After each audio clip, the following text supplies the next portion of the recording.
Le Seigneur m'a mis quelque chose à cœur. C'est cela vraiment que je veux vous partager. Tendre Père, je te laisse ces instants entre tes saintes mains. Laisse que ton amour et ta grâce puissent régner au milieu de nous, Papa. Laisse que cette parole puisse apporter quelque chose en nous, puisse semer quelque chose en nous, Père Dieu de gloire, pour que nous puissions te servir d'une manière digne éternellement, Dieu mon Père. Je te rends grâce pour la vie de tout un chacun, dans le nom puissant de Jésus-Christ de Nazareth. Amen. 1 Corinthiens 1:10. Je voulais vraiment parler de l'unité.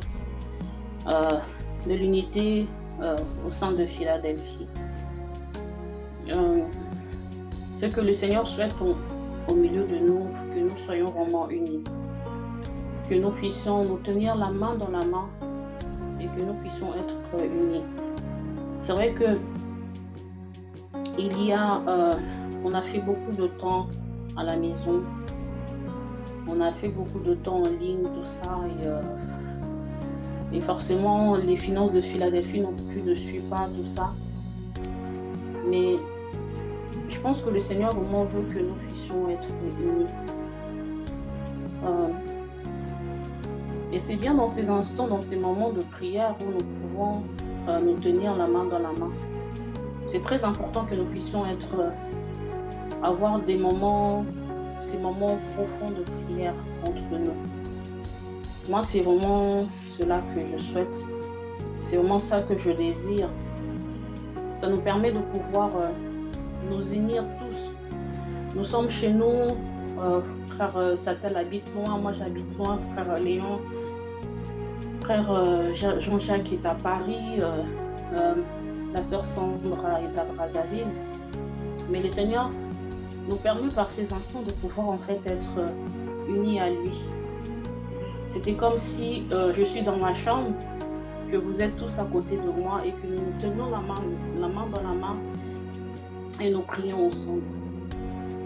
Et je vais lire 1 Corinthiens 10 qui dit: je vous supplie, frères et sœurs, par le nom de notre Seigneur Jésus, de tenir tous le même langage, qu'il n'y ait pas de division parmi vous, mais soyez parfaitement unis dans le même état d'esprit et dans la même pensée. Le Seigneur nous encourage tous à être unis, à tenir le même langage et de pouvoir vraiment marcher dans cette unité qui est là et que nous puissions vraiment être un.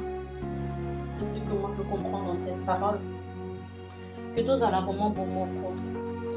Je pense que vous et moi, nous avons nos qualités comme nos défauts. Nous avons des choses que nous faisons en sorte de pouvoir que cela puisse partir. Et des choses même on ne se rend même pas compte. Des fois je peux enfoncer mon bien-aimé, je ne me rends pas compte. Des fois je peux dire une chose, peut-être la personne peut le prendre mal. Peut-être je peux avoir faire une chose vraiment qui va blesser, qui va me blesser ou te blesser toi. Et ce que le Seigneur souhaite vraiment que nous puissions vraiment être unis. Je pense que la prière de chacun de nous apporte vraiment quelque chose de bon en nous. Quand frère Satel parle, prêche, ça apporte quelque chose. Ça apporte un changement, ça apporte la solution peut-être à mes problèmes. Et je pense qu'au fur et à mesure, nous allons que nous améliorer. Mais faisons vraiment l'effort. Ne nous disons pas que j'ai des défauts et rester sur ces défauts-là et ne pas vouloir changer. Peut-être mon frère peut me reprocher quelque chose. À l'instant, peut-être je le trouve, peut-être je le prends mal. Mais au fur et à mesure, le Seigneur sait comment il fait en sorte de pouvoir vraiment faire en sorte que nous puissions être unis. Mais la chose qui est importante, c'est que nous puissions vraiment avoir Christ au milieu de nous. Nous puissions vraiment avoir Christ vraiment au milieu de nous. Ayons des moments de prière, ayons des moments intenses de prière. Je me souviens, au début du confinement, on avait vraiment ces moments-là. Et c'est vrai que, c'est pas qu'on les a perdus, mais on a pu ces moments-là, vraiment très, très, très intenses entre nous. Et c'est là, en fait, que le Seigneur nous a donné aussi beaucoup de directives. Et je pense que nous devons vraiment prendre le temps entre nous, mes bien-aimés. Nous devons prendre vraiment le temps entre nous et de pouvoir prier. Parce que nous pouvons dire, nous ferons ce chose-là, nous ferons ce chose-là, on fera telle chose pour Philadelphie. Mais est-ce que cela est notre volonté ou les choses que nous voulons faire, c'est vraiment la volonté du Seigneur?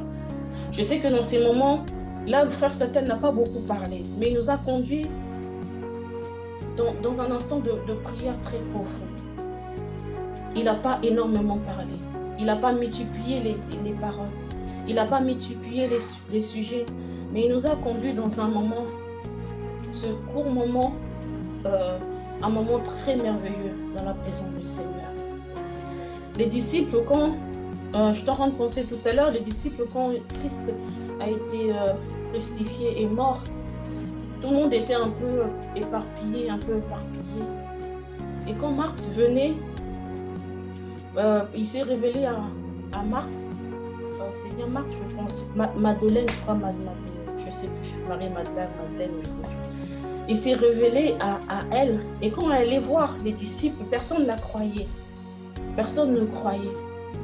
Mais quand Christ lui-même est venu vers les apôtres et s'est montré aux apôtres, et il leur a donné une directive. Vous partirez et vous allez aller prêcher l'évangile, aller annoncer cet évangile. Et ce qui a permis que les disciples, les apôtres et les disciples puissent être unis, c'est Christ. Quand Christ est venu, il les a comme fortifiés. Il les a comme donné de la force.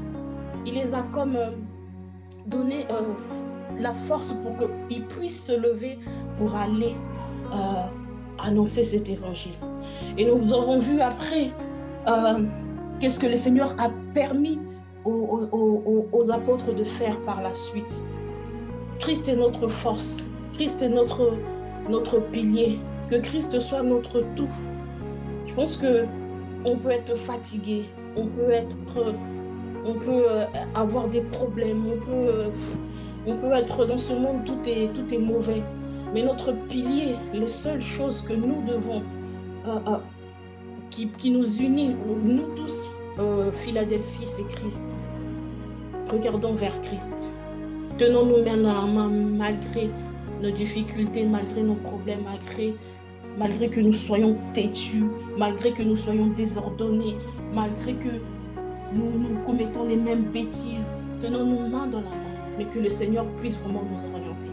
Que le Seigneur puisse nous faire grâce, que nous puissions marcher la main dans la main.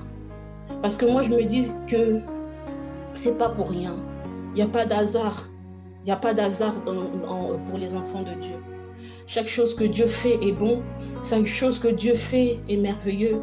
Il sait pourquoi il nous a réunis. Il sait pourquoi il a permis que nous puissions nous rencontrer. Parce que je sais que vous apportez quelque chose en moi particulièrement et que je peux aussi apporter quelque chose en vous. Le Seigneur a mis des dons, des grâces en nous. Et il sait que nous devons faire en sorte que cela puisse que les autres personnes puissent bénéficier de cela. La dernière fois, j'ai une sœur qui m'a appelée. On passait des moments de foi en prière avec elle, avec d'autres sœurs.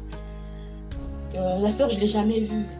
Et la dernière fois, elle m'a appelée, elle m'a dit j'ai besoin vraiment que tu puisses participer à un live. Je me dis, moi personnellement, les lives, j'aime pas. Je n'aime pas l'exposition, j'aime pas la caméra, j'aime pas me montrer en fait.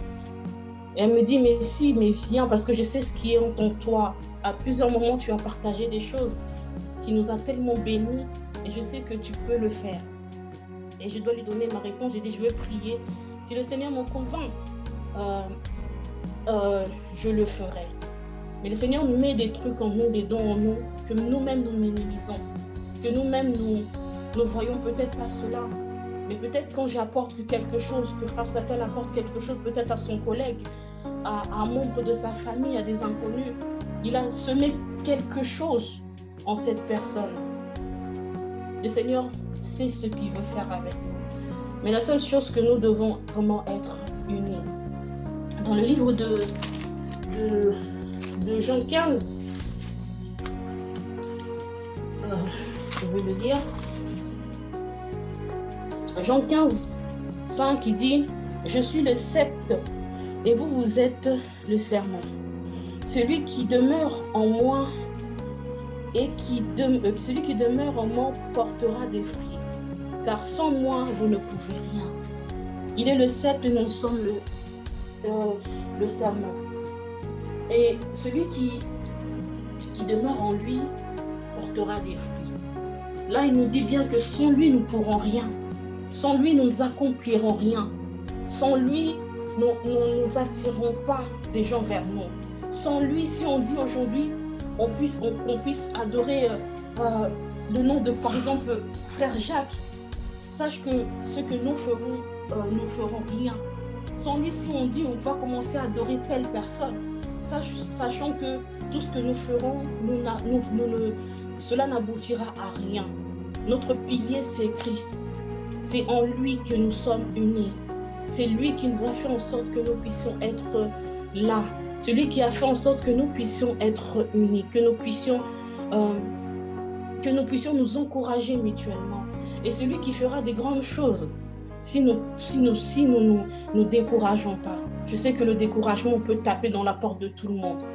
Je sais que le découragement, c'est pas facile de prier en ligne. On a perdu certaines habitudes. On avait l'habitude de pouvoir se voir chaque semaine. Mais on a perdu certaines habitudes. Mais il n'y a que le Seigneur qui peut nous restaurer. Il n'y a que le Seigneur qui peut faire en sorte que ceux qui ont perdu le goût de la prière même, qu'ils puissent se relever, qu'ils puissent se donner, qu'ils puissent se fortifier et aller encore, que nous puissions être encore ensemble. Vraiment, c'est vraiment ça. Je n'avais pas besoin de multiplier les paroles. Je n'avais pas besoin de parler. Mais c'est vraiment ça. Moi, je voulais vraiment parler plus sur l'unité. On m'a dit le vendredi de parler plus par rapport à Philadelphie. Moi, je voulais vraiment parler sur l'unité. Soyons unis, faisons confiance au Seigneur parce qu'il sait ce qu'il fait. Mais que nous ne puissions pas non plus rester inactifs parce que c'est la chose qui est avec des chrétiens d'aujourd'hui. Nous disons Dieu va faire, mais nous faisons rien. Dieu va faire. Si tu ne pars pas travailler et tu dis Dieu va faire, est-ce que tu auras l'argent pour payer ton loyer? Est-ce que tu auras l'argent pour contribuer peut-être pour la salle? Est-ce que tu auras l'argent pour payer tes factures, payer l'essence? Est-ce que tu auras l'argent pour manger? Dieu va faire, oui, mais soyons actifs. Dieu va faire, oui, il va faire à travers nous. Faisons en sorte vraiment restons unis, que rien ne puisse nous séparer, que rien ne puisse nous séduire, qu'aucune chose mauvaise puisse venir entre nous et nous séparer. Je sais que le Seigneur a besoin de faire quelque chose en nous. Peut-être Frère Jacques sera peut-être pasteur et sera peut-être pas avec nous. Je ne sais pas ce que le Seigneur prévoit pour nous. Peut-être Frère Jacques fera autre chose, mais il aura apporté quelque chose à Philadelphie. Peut-être frère Satel fera autre chose.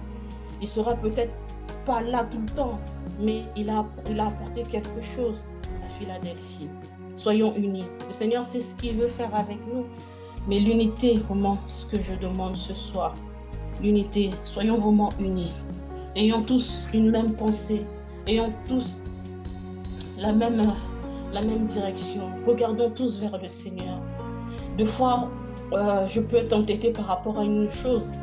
Peut-être que je pense que c'est bon alors que ce n'est pas bon.